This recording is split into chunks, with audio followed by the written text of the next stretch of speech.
नमस्कार दोस्तों, स्वागत है आप लोगों का मेरे channel commerce made easy with Shubhru. तो स्टूडेंट्स, आज हम क्या सीखने वाले हैं? आपको याद होगा पिछली क्लास में हमने कोरिलेशन सीखा था, ठीक है। वो जो कोरिलेशन है वो Karl Pearson's coefficient of correlation, Karl Pearson's. आज हम क्या सीखने वाले हैं? आज हम सीखने वाले में है स्पीयरमैन्स रैंक कोरिलेशन। स्पीयरमैन्स रैंक कोरिलेशन ये कब काम आता है, क्यों काम आता है? देखो दोस्तों, हर समय ये ज़रूरी नहीं है कि हम लेंथ और ब्रेथ को ही हम मेजर करें। कई बार ऐसा होता है कि जब क्वालिटेटिव टर्म्स जैसे कि ऑनेस्टी, ब्यूटी, जिनको कि मेजर करना मुश्किल होता है, तो उस स्थिति में हम इनको रैंक देते हैं। चूंकि रैंक्स दे रहे इसलिए नाम क्या है? Rank correlation. क्या मेरी बात समझ में आ गई? ओके, देखिए दोस्तों, सामने आपके पास दो जजेस है, J1 और J2, और J1 J2 ने कुछ contestant C1 C2 C3 C4 इन कंटेस्टेंट्स को 10 में से कुछ नंबर्स दिए हैं। तो हमें पता करना है J1 और J2 के बीच में क्या रिलेशन है, क्या आपसी तालमेल है। यानी कि वो जब कोई डिसीजन लेते हैं किसी कंटेस्टेंट्स के बारे में, तो क्या दोनों का ताल्लुक, दोनों का मेल हो रहा है, नहीं हो रहा। किन दोनों का? जज 1 और जज 2 के बीच में। ठीक है, तो देखते स्टूडेंट्स हम कैसे करेंगे इसको। क्वेश्चन आप नोट कर लीजिए। तो यहाँ पे मैंने R1 रखा है। R1 stands for rank 1, rank 2, D for difference and D square. Formula हम थोड़ी देर बाद हम इसको इलेबोरेट करेंगे। चलिए, तो सबसे पहले रैंक्स देते हैं। रैंक कैसे देंगे? मैं रेड पे लेता हूँ। इसमें देखिए, बहुत ध्यान से देखेंगे। मैं शुरुआत में ये ऐसा क्वेश्चन ले रहा हूँ जो कि अगर एक करेंगे तो यानी कि उससे जितने भी क्वेश्चन होंगे वो कर पाएंगे। इसमें फर्स्ट कौन हुआ? सबसे बड़े नंबर को आप फर्स्ट रैंक दीजिए। हाईएस्ट कौन है? 9, तो इसको मैं दे दिया फर्स्ट रैंक 1। फिर कौन हुआ? ये देखिए, यहाँ पर सेकंड है, पर 7 तो यहाँ पर भी है, 7 यहाँ पर भी है। तो ये बड़ा ही दुखदाई होगा कि अगर आपने जो सेकंड करते हो, इसको थर्ड, इसको फोर्थ, तो इनमें झगड़ा हो जाएगा ना कि जब सबके रैंक 7 7 7 है तो सेकंड थर्ड फोर्थ कैसे कर रहे हैं आप? तो उपाय क्या है? उपाय ये है बंटवारा। रैंकों का बंटवारा कर दीजिए। वो कैसे? देखिए, फर्स्ट तो ये हो चुका है, 9 को हमने फर्स्ट दे दिया है। ये सेकंड, थर्ड, फोर्थ मैं नहीं कह रहा हूं, आप करेंगे second plus third plus 4 divided by 3। 3 क्यों? 1 2 3, यानी कि बंटवारा मतलब हम एवरेज सबको दे देंगे। बंटवारा मतलब एवरेज हम सबको दे देंगे। 2 3 5 4 9 डिवाइडेड बाय 3, तो ये 3 ही होता है। सबको दे देंगे मतलब 7 को भी मैं 3 दे दिया, इस 7 को भी 3 दे दिया, और इस 7 को भी 3 दे दिया। क्या बात समझ में आ गई? क्लियर? तो यानी हम बोलेंगे फर्स्ट, सेकंड, थर्ड, फोर्थ, ये हो चुका। यानी 4 प्लेसेस ऑक्युपाई हो चुके हैं। वो 4 कौन कौन से, या 4 रैंक सब दे चुके हैं, फर्स्ट, सेकंड, थर्ड, फोर्थ। हालांकि सेकंड, थर्ड, फोर्थ लिखा नहीं है। क्यों नहीं लिखा? क्योंकि हमने रैंक का हमने एवरेज करके सबको दे दिया।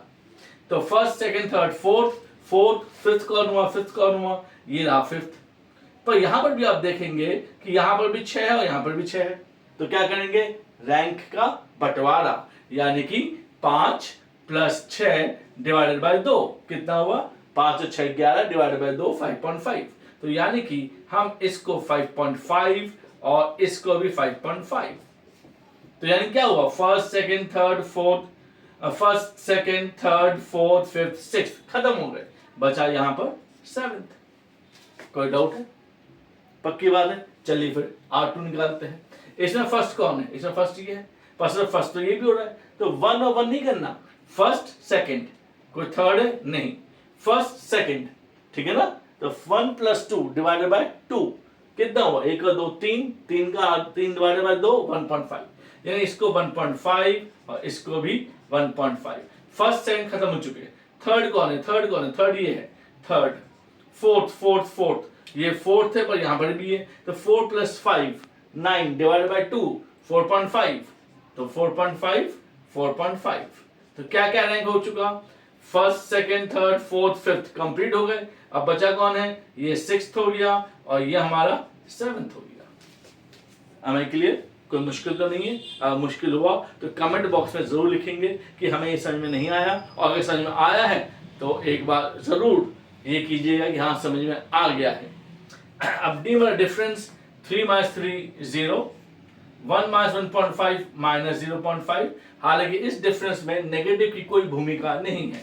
7 minus 1.5 is 5.5, 3 minus 4.5 is minus 1.5, this becomes minus 0.5, this is minus 4 and this is 1. अब स्क्वायर 0 का स्क्वायर 0 ही होता है, माइनस 0.5 is 0.25, 55 का स्क्वायर खुद ही कर लेते हैं, 5 5 25, 227 and then again 275, 5 12 10 3025, then 30.25 followed by this becomes 2.25, then 0.25 and then 16 and then 1. Clear? चलिए तो ऐड करते हैं, इनको कितना होता है ऐड करने पर 30 32 32 33 49 49 49 49 50, टोटल 50 हो गया। अब आप ऐड करके देख लीजिएगा, कोई गलती हो तो कमेंट बॉक्स में जरूर लिख दीजिएगा कि सर आपने ऐड गलत किया है। चलिए फिर से मैं देख लेता हूँ, 30 46 48 49 और 25 पैसे 25 पैसे 25 पैसे 25 पैसे 1 रुपए, तो हो गया 50।